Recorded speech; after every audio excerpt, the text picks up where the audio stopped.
जय श्री राम। बहुत बहुत स्वागत है आप सभी का एक बार फिर से आपके ही अपने YouTube चैनल पर। मैं पंडित आशीष शर्मा लेकर आया हूँ कुंभ राशि के जातकों के लिए बहुत ही खास, बहुत ही विशेष जानकारी। हमारी ये सारी जानकारी जो वीडियो में हम आपको देंगे, ये सब कुछ शनि की साढ़े साती पर होगी। जैसा कि आप जानते हैं कि वर्ष 2023 जब शुरू हुआ, 17 जनवरी को शनि ने राशि परिवर्तन किया और शनि आपकी राशि के अंदर आ गए। यानी कुंभ राशि पर शनि की साढ़े साती का पहला चरण खत्म हो गया और दूसरा चरण शुरू हो गया। और ये दूसरा जो चरण है ये जून 2025 तक चलेगा, क्योंकि शनि एक राशि में 2.5 वर्ष तक रहते हैं। इस दौरान ये मार्गी भी होते हैं, अस्त भी होते हैं, वक्री भी होते हैं। हमारा जो विषय है वो 2024 को लेकर है कि ऐसा क्या अलग है 2023 और 2024 की साढ़े साती में। 2023 में भी शनि कुंभ में ही है, 2024 में भी शनि कुंभ में ही है, फिर भी साढ़े साती में डिफरेंस क्यों है उसको बहुत ही साइंटिफिकली और लॉजिकली मैं आपको यहाँ समझाऊंगा। यदि आप उस चीज़ को समझेंगे तो शायद आप उस चीज़ से डरेंगे भी नहीं, घबराएंगे भी नहीं और उसको अपने भीतर ऑब्जर्व भी करेंगे।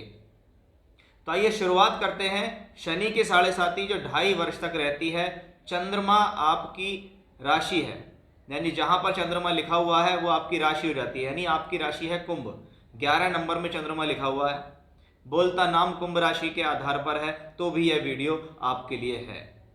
जब चंद्रमा के ऊपर शनि का ट्रांजिट होता है तो शास्त्र कहता है चंद्रमा हमारे मन का कारक है, और उसके ऊपर कोई भी अशुभ ग्रह, चाहे वो मंगल और सूर्य ही क्यों ना हो, चाहे वो राहु केतु ही क्यों ना हो, अगर वो चंद्रमा के ऊपर ट्रांजिट करते हैं तो ये आपके मन के लिए प्रॉब्लम देते हैं।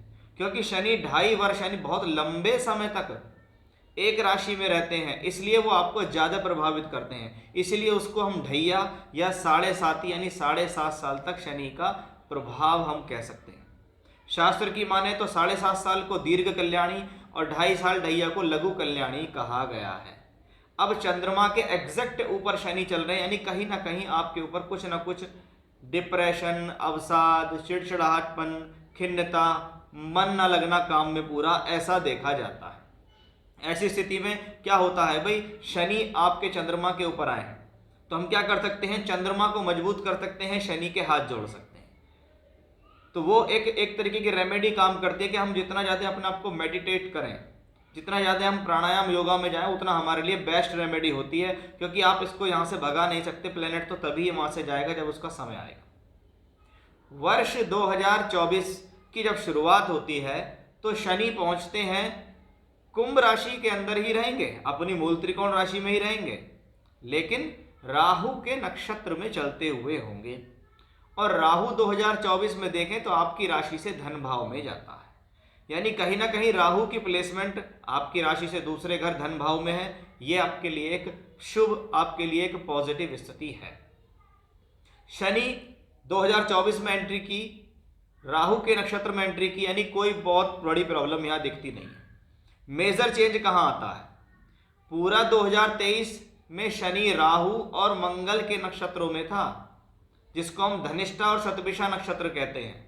अधिकतम समय उन्होंने वहां गुजारा। लेकिन ये 24 अलग क्यों है, 24 अलग होने का कारण है कि जैसे ही मार्च का महीना जीवन में आता है, मार्च 2024 जब इसका मध्य समय निकल जाएगा तब शनि का नक्षत्र परिवर्तन होगा। इसको कहते हैं कि बहुत ही बड़ा और बहुत ही खास परिवर्तन, कि शनि कुंभ राशि में होंगे, शनि अपनी मूल त्रिकोण राशि में होंगे और शनि बृहस्पति के नक्षत्र में होंगे। बृहस्पति का पूर्वी भाद्रपद नक्षत्र होगा जिसमें शनि एंट्री करेंगे। और मार्च के महीने से नवंबर के महीने तक शनि का बृहस्पति के नक्षत्र में ही एंट्री रहेगी। अब बृहस्पति 5 जगहों के कारक हैं। अगर ज्योतिष शास्त्र में देखा जाए तो धन भाव का कारक बृहस्पति, पंचम भाव शिक्षा का कारक, संतान का कारक बृहस्पति, भाग्य का कारक, कर्म का कारक, लाभ का कारक। यानी शनि जिस प्लेनेट के नक्षत्र में जा रहे हैं वो धनदायक है, यानी शनि का पूर्व भाद्रपद नक्षत्र में जाना धन के लिए शुभ, शिक्षा, विद्या, संतान के लिए शुभ, धर्म और भाग्य के लिए शुभ, कर्म कार्य क्षेत्र के लिए शुभ और लाभ के लिए शुभ, क्योंकि बृहस्पति वहां का कारक है। अब दूसरी तरीके से देखें तो बृहस्पति आपकी राशि से धन भावों का स्वामी है, वो धन का कारक भी है, वो धन का स्वामी भी है, क्योंकि एकादश भाव और दूसरा भाव दोनों धन के होते हैं।